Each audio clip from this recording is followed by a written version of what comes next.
ব্যাপার, হয়তো দেখা যাবে এই দিল্লি থেকেও এই ভারত থেকেও নরেন্দ্র ভূমি পালাতে বাধ্য হবে ইনশাআল্লাহ। সময়ের অপেক্ষা করতে হবে। রাসূল যেই মেডিসিন প্রয়োগ করেছেন মেডিসিন সেইভাবেই প্রয়োগ করতে হবে। আপনার জ্বর হলে যেমন নাফা অ্যান্টিবায়োটিক ডাক্তাররা এখানে আছেন, যেই ওষুধের জন্য যেই মেডিসিন দরকার সেই ওষুধের সেই মেডিসিন প্রয়োগ হলে রোগ এমনিই সমাধান হয়ে যাবে ইনশাআল্লাহ। ঠিক তদ্রুপ জালেমের মোকাবেলায় মেডিসিন হচ্ছে আল্লাহর দেওয়া পবিত্র বিধান জিহাদ। মান ইয়াহদিহিল্লাহু ফালা মুদিল্লা লাহু ومن يضلله فلا هادي له ونشهد أن لا إله إلا الله وحده لا شريك له ونشهد أن سيدنا وسندنا وحبيبنا ومولانا محمدا عبده ورسوله الذي أرسله الله تعالى بالحق بشيرا ونذيرا وداعيا إلى الله بإذنه وسراجا منيرا فقد قال الله تعالى في كلامه المجيد وفرقانه الحميد أعوذ بالله من الشيطان الرجيم بسم الله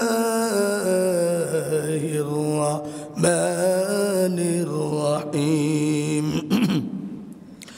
إن الله وملائكته يصلون على النبي يا أيها الذين آمنوا صلوا عليه وسلموا تسليما صلى الله على سيدنا محمد وآله وأصحابه وسلم بلغ العلا بكماله كشف الدجى بجماله حسنت جميع خصاله صلوا عليه وآله بلغ العلا بكماله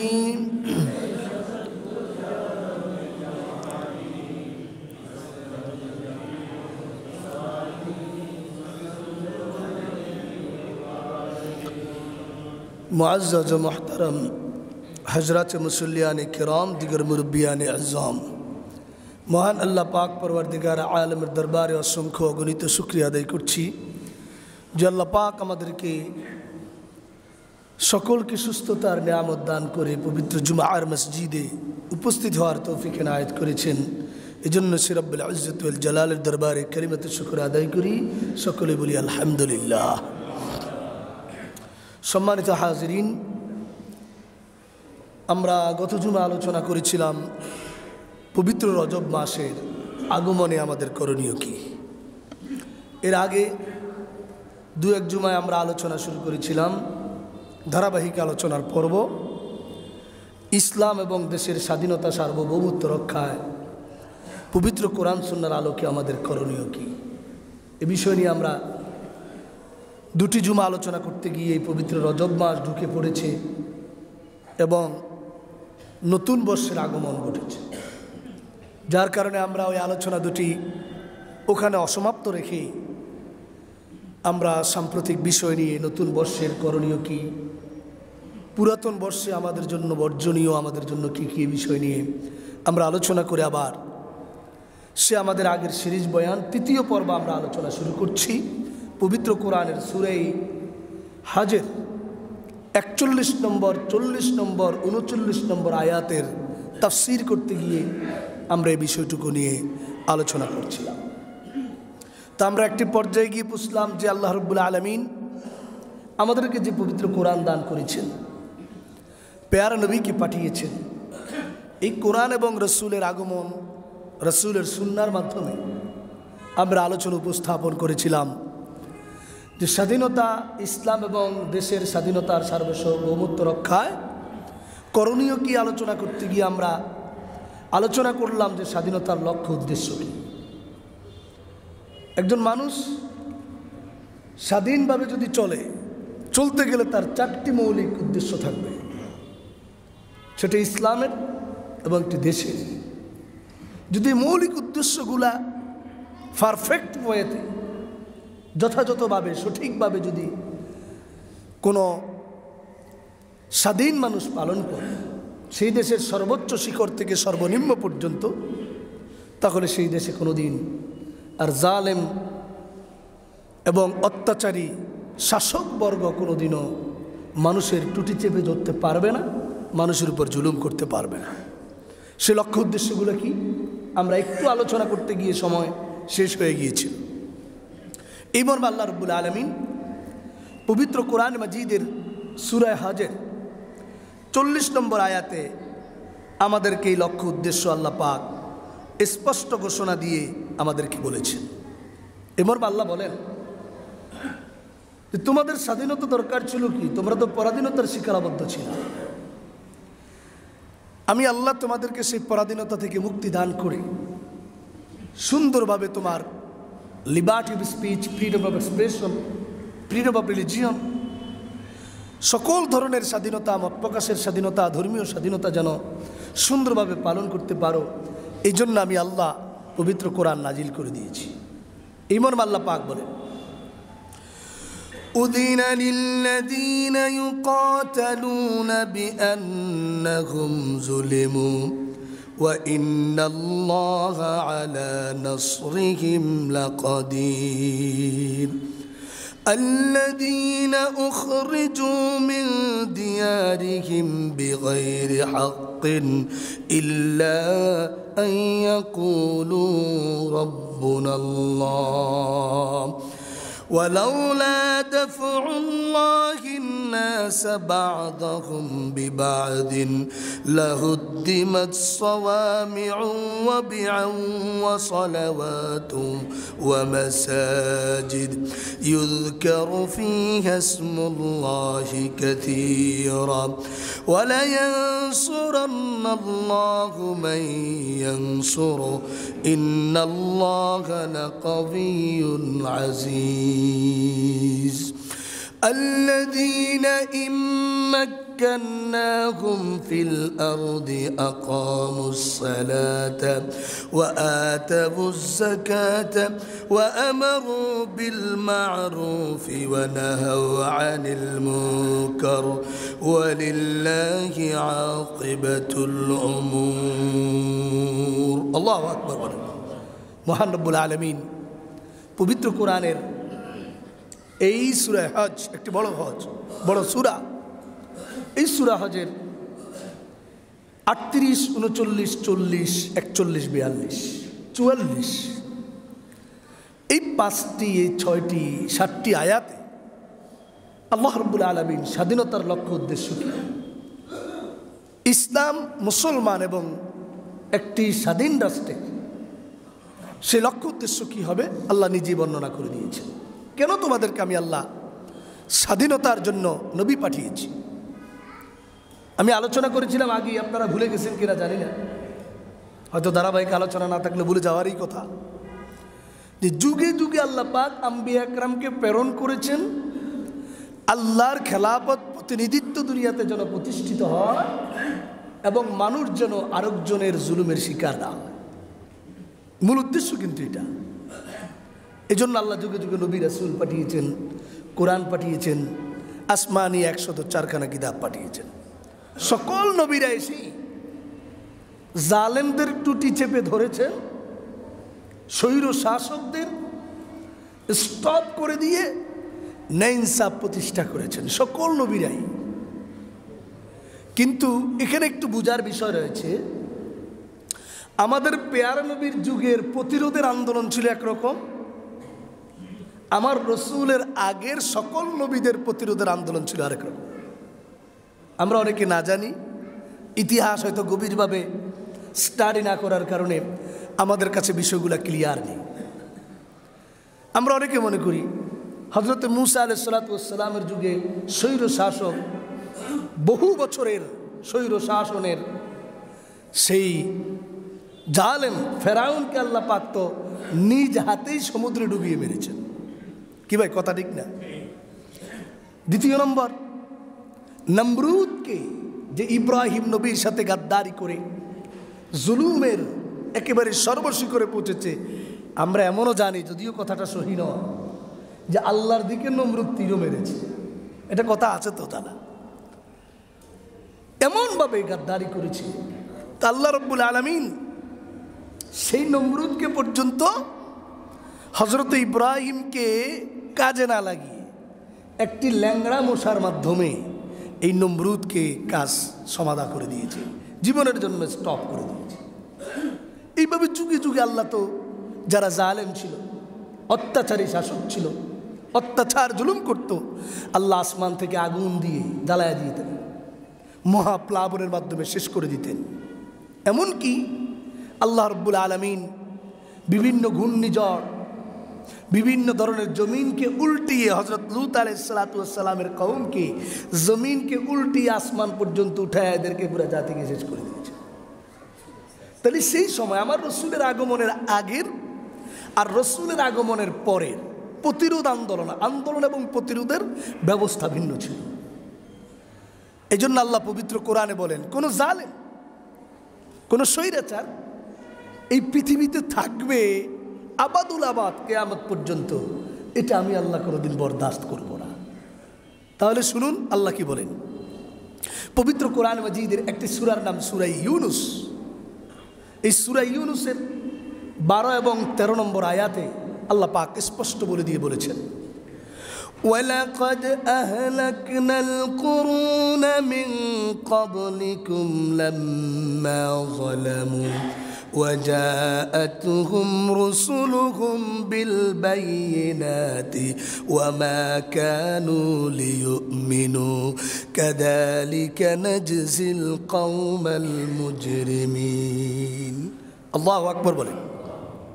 আল্লাহ বলেন, লাকাদ আহলাকনাল কুরুনা মিন ক্বাবলিকুম।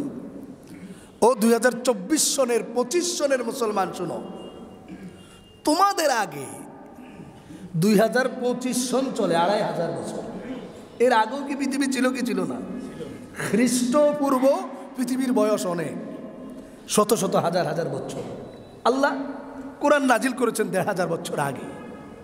রাসূলকে এই কথা বলেছেন। মুফাসসিরিন একরাম এই আয়াতকে রিসার্চ করে বলতেছেন, মনে হয় যেন আল্লাহ আমাদের এই যুগের জন্য কোরআনটি নাজিল করেছেন। সুবহানাল্লাহ। পবিত্র কোরআন যদিও 1500 বছর আগে নাজিল হয়েছে, সেই কোরআনের বিধান 1500 বছর পরও যদি আপনি পারফেক্ট ওয়েতে কোরআন দিয়ে যদি আপনি রাষ্ট্র, বিশ্ব, সমাজ, ব্যক্তিগত জীবন, অর্থনৈতিক, রাজনৈতিক, দাম্পত্য জীবন আপনি যদি পরিচালনা করতে চান কোরআন দিয়ে, আপনার মনে হয় যেন আল্লাহ পাক আমার জন্য এই সময়ের জন্য সমাধানের জন্য কোরআন এখনই নাজিল করেছেন। সুবহানাল্লাহ। কোরআনের এটা সকল আসমানি কিতাব থেকে পবিত্র কোরআনের এটাই জ্বলন্ত মুজিজা, চলন্ত মুজিজা। পৃথিবীর কোন আসমানি কিতাবের এমন মুজিজা ছিল না। তাওরাত এসেছে গিয়েছে, জবুর এসেছে গিয়েছে, ইনজিল এসেছে গিয়েছে, বিভিন্ন সহিফা এসেছে গিয়েছে, কোথাও সংরক্ষণের ওয়াদা আল্লাহ করেননি। পবিত্র কোরআনকে নাজিল করে আল্লাহ সংরক্ষণের ওয়াদা করে এবং কিয়ামত পর্যন্ত চলবে সেটিও আল্লাহ দায়িত্ব হাতে নিয়েছেন। বলেন সুবহানাল্লাহ। সেই কোরআনে আল্লাহ বলেন, লাকাদ আহলাকনাল কুরুনা মিন ক্বাবলিকুম লাম্মা যালামু।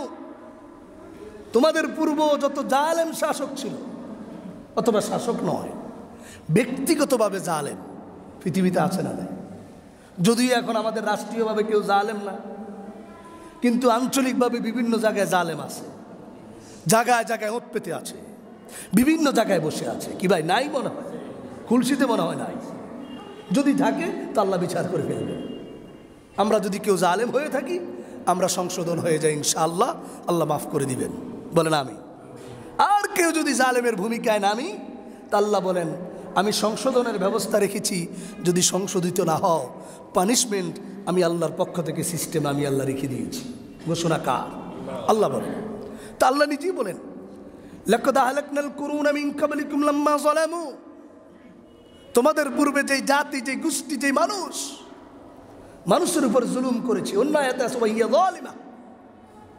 পুরা জাতি, পুরা গ্রামের বাসী যখন জালেম ছিল, আল্লাহ বলেন ওয়াজাআতহুম রুসুলুহুম বিল বাইয়িনাত।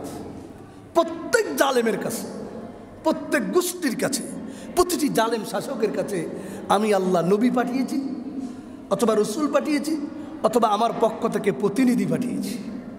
উদ্দেশ্য কি? এদেরকে বুঝাও। কিবা ইতিহাস বলে পৃথিবীর যুগে যুগে নবী রাসূলগণ এসে এই জালেমদেরকে বুঝিয়েছেন কিনা? বলেন, বুঝিয়েছেন কিনা? কোনো জালেম না বুঝে যারা সঠিক পথের কথা বলেছে, সত্যের সন্ধানী হয়ে মাঠে অগ্রণী ভূমিকা রেখেছে, তাদের টুটি চেপে ধরেছে, শহীদ করে দিয়েছে, তাদেরকে ফাঁসির কাস্টে ঝুলিয়েছে। ইতিহাস আছে, শুনে নাই? আর যারা শুনে আমল করে আল্লাহর পরমাবরদারি হয়েছে, আল্লাহ তাদেরকে মাফ করে দিয়ে ক্ষমতা আরো চিরস্থায়ী, আরো দীর্ঘস্থায়ী আল্লাহ করে দিয়েছেন। তা প্রমাণও কোরআনে আছে। সুবহানাল্লাহ। সে আল্লাহ বলেন লাজাতুম রুসুলুহুম বিল বাইয়িনাত। যুগে যুগে আমার নবীরা, আমার রসুলরা, আমার প্রতিনিধিরা, উলামায়ে কেরাম যখন বুঝিয়েছে, তারা যখন বুঝেনি, আল্লাহ বলেন আমি আল্লাহ তাদেরকে আর এক মুহূর্তের জন্য ছাড় দেই নাই, সুযোগ দেই নাই। খপ করে ধরে পেলে আমি আল্লাহ কঠিন পানিশমেন্ট দিয়েছি, হয়তো সাথে সাথে শেষ করে দিয়েছি, অথবা আমি আল্লাহ সিস্টেম করে দিয়েছি। বলেন সুবহানাল্লাহ। এই কথায় আল্লাহ বলেন কাযালিকা নাজিজিল কওমাল মুজরিমিন। এইভাবে আমি আল্লাহ অপরাধীদেরকে, এইভাবে পাপিষ্ঠদেরকে আমি আল্লাহ শাস্তি প্রদান করি। বলেন সুবহানাল্লাহ।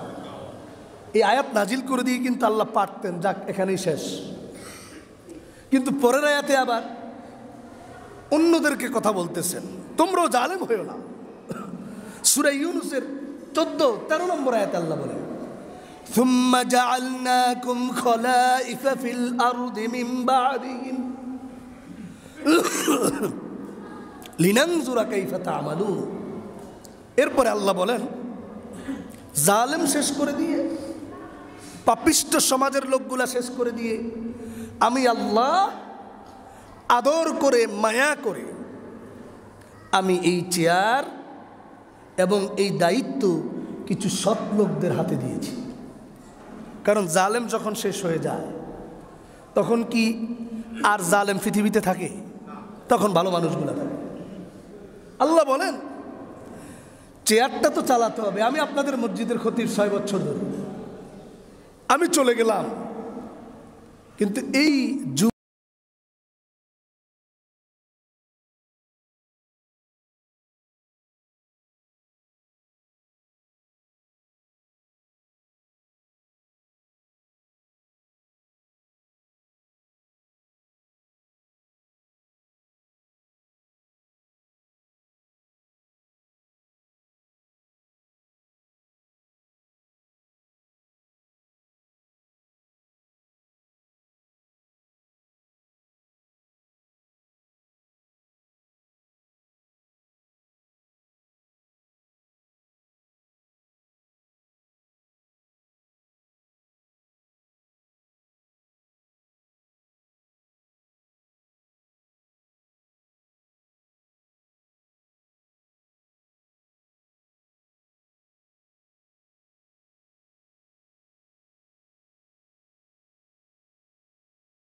সেন্টেন্স তো এক, জুমলা তো এক।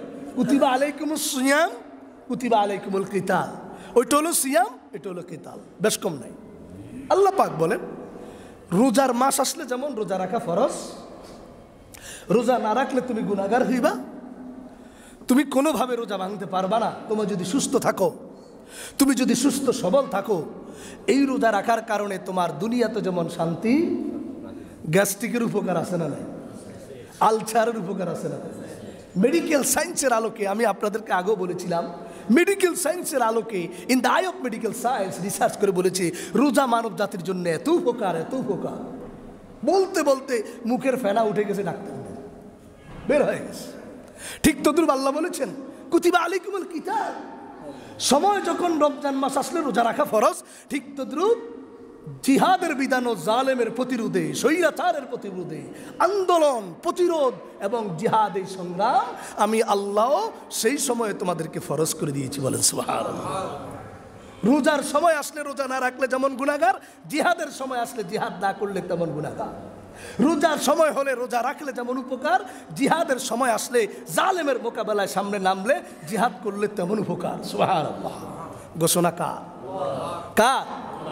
কিন্তু আগের যুগে জিহাদ ছিল কম, আমার রসুলের যুগে জিহাদের বিধানটা একেবারে পরিপূর্ণভাবে আল্লাহ নাজিল করে দিয়েছেন। কারণ আল্লাহ বলেছেন ও আমার বান্দা, আমি তো একমাত্র শুধু তোমাদের কাছে, তোমাদের হাতেই জালেমদেরকে শাস্তি দিব। না হলে আমি আল্লাহর মেডিসিন আছে, ইচ্ছা করলে আমি আল্লাহ বদরের যুদ্ধে রসুলকে যাওয়ার দরকার ছিল না। 313 জন মুসলমান 1000-এর মোকাবেলায় বিজয় লাভ করবে কিভাবে? সকলেই সন্দিহান। আল্লাহ বলেন আমি তো জিব্রাইলকে অথবা আসমান থেকে গজব পড়ায় পুরো 1000-কে শেষ করে দিতে পারতাম কিনা। কিংবা আবু জাহাল কি ফেরাউনের চেয়ে শক্তিশালী বেশি? বলেন না। আবু জাহাল, উতবা, সাইবা কি ফেরাউনের চেয়ে বেশি শক্তিশালী? নমরুদের চেয়ে বেশি শক্তিশালী? এত শক্তিশালী তো পৃথিবীর মধ্যে আর হয় নাই। সেই ফেরাউনকে যদি লৌহিত সাগরে আল্লাহ ডুবিয়ে মারতে পারেন, আবু জাহাল, উতবা, সাইবাকে তো আল্লাহ পাক সেই বাহারে কুলজুম লোহিত সাগর আরবে এখনো আসলে নাই। সেখানেও তো আল্লাহ সেই জেদ্দা, সেই পাহাড়ের চিপায়ের মধ্যে ফেলে সেখানেও তো আল্লাহ শেষ করতে পারতেন। জিব্রাইল সালাতু ওয়াস সালাম রসুলের কাছে তায়েফের ময়দানে আবু জাহালের জুলুমের যখন শিকার, রসুল রক্তাক্ত হয়ে গেছেন, রসুলের কাছে এসে বললেন ইয়া রসুল আল্লাহ, একটু মুখ দিয়ে আওয়াজ বাইর করেন, পুরা 2 পাহাড়ের চিপার মধ্যে এদেরকে শেষ করে দিব। আল্লাহ রসুল বলেন না না ও জিব্রাইল, আমাকে তো আল্লাহ এই জন্য পাঠান নাই, এদেরকে তো শেষ করার জন্য আমাকে পাঠান নাই, আমাকে রহমতের দোয়া করতে পাঠাইছেন। হয়তো এরা বুঝে নাই, এরা যেদিন বুঝবে সেদিন আমি রসুলের জন্য এদের জানকে কোরবান করে দিবে। বলেন সুবহানাল্লাহ। তাহলে সেই রসুল করিম সাল্লাল্লাহু আলাইহি ওয়াসাল্লামের ব্যাপারে আল্লাহ পাক বলেন বদরের যুদ্ধ আমি আল্লাহ কায়েম করেছি। কেন? শুনেন, এদের অপরাধটা কি, জিহাদের বিধান কেন আমি তোমাদেরকে দিয়েছি শুনো। 13 বছরের নির্যাতনের শিকার হয়েছে, মাথা উঁচু করে দাঁড়াতে পারেন নাই। আল্লাহ বলেছেন তখন আমি জিহাদের বিধান দিয়েছি। কেন? আল্লাযীনা উখরিজু মিন দিয়ারিহিম বিগাইরি হাক্কিন ইল্লা আন ইয়াকুলু রাব্বুনাল্লাহ। অন্যায়ভাবে এদের ঘর থেকে এদেরকে বের করে দিয়েছে, অন্যায়ভাবে, কোনো অন্যায় নেই। উদ্দেশ্য? কারণ এরা সকলেই এক বাক্যে আল্লাহর স্বীকার করে। কার স্বীকার করে? আল্লাহর স্বীকার করে। কার করে? আল্লাহ। এরপরে আল্লাহ পরের আয়াতে বলেন ওয়ালাউলা দাফউল্লাহিন নাস বা'দাহুম বিবা'দিন লাহুদ্দিমাত সাওয়ামি'ু ওয়া বি'উ ওয়া সালাওয়াতু ওয়া মাসাজিদ ইউযকারু ফীহা ইসমুল্লাহি কাসীরা। এই পরবর্তী আয়াতের অংশে আল্লাহ বলেন ওয়ালাউলা দাফুল্লাহিন নাস বা'দাহুম বিবা'দ, আল্লাহ যদি যুগে যুগে এক দলকে আরেক দল দ্বারা প্রতিরোধ না করতেন। কথাটা বুঝতে হবে ভালো করে ভাইরা আমার, একেবারে ডাইরেক্ট টাটকা কোরআনের আয়াত থেকে আমি বলতেছি। সূরা হজ 38-39 নম্বর আয়াত থেকে আমি বলতেছি। আল্লাহ বলেন কেন? ওয়ালাউলা দাফুল্লাহিন নাস বা'দাহুম বিবা'দ, যদি এক গ্রুপকে, শক্তিশালী গ্রুপকে আরেক গ্রুপ জালেমের মোকাবেলায় আল্লাহ প্রতিরোধ গড়ে না তুলতেন যুগে যুগে, তো কি হতো? লাহুদ্দিমাত সাওয়ামি'ু ওয়া বি'উ ওয়া মাসাজিদ ওয়া সালাওয়াত, খ্রিস্টানদের গির্জা ধ্বংস হয়ে যেত তৎকালীন সময়ে, মানে তখন তো খ্রিস্টানরা আল্লাহর পবিত্র কিতাবের অনুসারী ছিল। আল্লাহ বলেন এক গ্রুপকে আরেক গ্রুপ দ্বারা যদি প্রতিরোধ না গড়ে তুলতাম তাহলে তোমরা দাড়ি নিয়ে বাঁচতে পারতা না, টুপি নিয়ে চলতে পারতা না, নামাজ পড়তে পারতা না। হক কথা, সঠিক কথা, freedom of religion, freedom of expression, freedom of conscience and thought, liberty, এক কথায় তোমাদের স্বাধীনতা সার্বভৌমত্ব থাকতো না। ঘোষণাকার আল্লাহ। সে আল্লাহ বলেন মসজিদও থাকতো না। আচ্ছা বলেন তো দেখি, আমরা এখন হক কথা বন্ধ করে দিই, আবার নতুন করে জালেম আবার মাথাছাড়া দিয়ে উঠলে এই মসজিদে যদি নামাজ না হয় সেই মসজিদ কি তারা রাখবে? এই যে ভারতের মধ্যে এই কয়েক সময়ে কয়েকটা মসজিদ ভেঙে ফেলেছে, আমরা দেখেছি। এই নরেন্দ্র মোদী, এই জালেম, কি অপরাধ আমাদের মুসলমানদের মসজিদে, ভারতের বাবরি মসজিদের অপরাধ কি ছিল? মসজিদ, এরা মসজিদের নিচে মন্দির খোঁজে। অথচ ইতিহাসের যদি আলোচনা করা হয় 800-700 বছর মুসলমানরা, মুঘল সম্রাটগণ, ইসলামের সেনাপতিগণ পুরা ভারতবর্ষ শাসন করেছে। যদি তারা আমাদের উপর যে জুলুম ভারতে চলতেছে, যদি এই জুলুম কোনো মোগল সম্রাট করত, ভারতে একটা হিন্দুও ভারতবর্ষ খুঁজে পাওয়া যেত। ইতিহাস আপনারা আমার চেয়ে আর ভালো জানেন। এত সহানুভূতি দেখানোর পরও সেই মুসলমানদের ভূমি ভারতবর্ষ, এখনো সেখানে বড় বড় মসজিদ দাঁড়িয়ে আছে। এই নরেন্দ্র মোদী জালেম, ইনশাআল্লাহ বাশার আল আসাদ যেমন নাকি 50 বছরের ইতিহাস খতম হয়েছে সিরিয়া থেকে, বাংলাদেশ থেকেও ইনশাআল্লাহ সময়ের ব্যাপার, হয়তো দেখা যাবে এই দিল্লি থেকেও, এই ভারত থেকেও নরেন্দ্র ভূমি পালাতে বাধ্য হবে ইনশাআল্লাহ। সময়ের অপেক্ষা করতে হবে। রাসূল যেই মেডিসিন প্রয়োগ করেছেন, মেডিসিন সেইভাবেই প্রয়োগ করতে হবে। আপনার জ্বর হলে যেমন নাফা অ্যান্টিবায়োটিক ডাক্তার এখানে আছেন, যেই ওষুধের জন্য যেই মেডিসিন দরকার সেই ওষুধের সেই মেডিসিন প্রয়োগ হলে রোগ এমনিই সমাধান হয়ে যাবে ইনশাআল্লাহ। ঠিক তদ্রুপ জালেমের মোকাবেলায় মেডিসিন হচ্ছে আল্লাহর দেওয়া পবিত্র বিধান জিহাদ। সেই জিহাদ সংগ্রাম, সে আল্লাহর রাস্তায় লড়াই। যদি আমাদের 5 তারিখের বৈষম্য বিরোধী ছাত্র আন্দোলন সহ আমাদের ওলামা একরাম, জাতির মানুষগুলা, সচেতন মানুষগুলা ডাইরেক্ট ইনডাইরেক্ট যদি অংশগ্রহণ না করতো, এই 15-16 বছরের জালেমকে বিদায় করা সম্ভব হতো না। এটা আল্লাহর একমাত্র বিধান। রাসূল যেই বিধান পালন করেছেন, আল্লাহ নিজে পরে কি বলছেন? ওয়ালাউলা দাফুল্লাহিন নাস বা'দাহুম বিবা'স লাহুদ্দিমাত সাওয়াবির ওয়া বিআউ ওয়া সালাওয়াত ওয়া মাসাজিদ ইউযকারু ফিহা ইসমুল্লাহ। যেখানে আল্লাহর জিকির আলোচনা হয় সেগুলা বন্ধ হয়ে যেত যদি প্রতিরোধের বাহিনী আল্লাহ গঠন না করতেন। এরপর আল্লাহ কি বলেন শুনেন, ওয়ালা ইয়ানসুরান্নাল্লাহু মান ইয়ানসুরু ইন্নাল্লাহা লাকাবিয়্যুন আজিজ। আল্লাহ বলেন 39 নম্বর আয়াত সূরা হজ। আমার তাফসির যদি আপনাদের ভালো না লাগে, বুঝে না আসে, আপনারা আপনাদের মতে বাজার থেকে তাফসিরের কিতাব কিনে এসে দেখেন আমি কি আসলে তাফসিরের নামে অন্যায় করছে কিনা। আপনারা দেখবেন হয়তো আমার ইলম কম হতে পারে, আপনার ইলম একটু বেশি হতে পারে। আপনি সকল ধরনের বিষয়গুলো দেখে একটু সামনে অগ্রসর হবেন। জালেমের মোকাবেলায় ইসলামের বিধান কি। এই জন্য আমি আমার সিরিজ বয়ানের বিষয়বস্তু হেডলাইন আমি কায়েম করেছি, যুগে যুগে জালেমের মোকাবেলায় ইসলাম এবং দেশের স্বাধীনতা রক্ষায়, সার্বভৌমত্ব রক্ষায় আমাদের করণীয় কি, আমাদের দরকার আছে। কেউ বলতে পারেন যে হুজুর এই ছাড়া কি আলোচনা নাই? আছে। জমিনের নিচের আলোচনা আমি আপনাদের মাঝে করছি, আসমানের উপরের আলোচনাও করছি। এখন জমিনের আলোচনা, উপরের আলোচনা, এখন সময় এটা করতেই হবে ইনশাআল্লাহ। যখন সময়, নামাজের সময়, যখন ফজরের আজান হয়েছে ফজরের নামাজ পড়তে হবে কিনা, জোহরের আজান হইলে জোহরের নামাজ, আসরের আজান হইলে আসরের নামাজ, আসরের আজানের সময় ফজরের নামাজ পড়লে হবে না, ফজরের সময় আসরের নামাজ পড়লে হবে না। আল্লাহ বলেন জালেমের মোকাবেলায় প্রতিরোধ গড়ে তোলার জন্য সময় যখন আসবে তখন সব কিছু নিয়ে বাইরে হতে হবে ইনশাআল্লাহ। ঘোষণা কার? ইনশাআল্লাহ আগামী জুমায় আমরা এর পরবর্তী অংশ আলোচনা করব।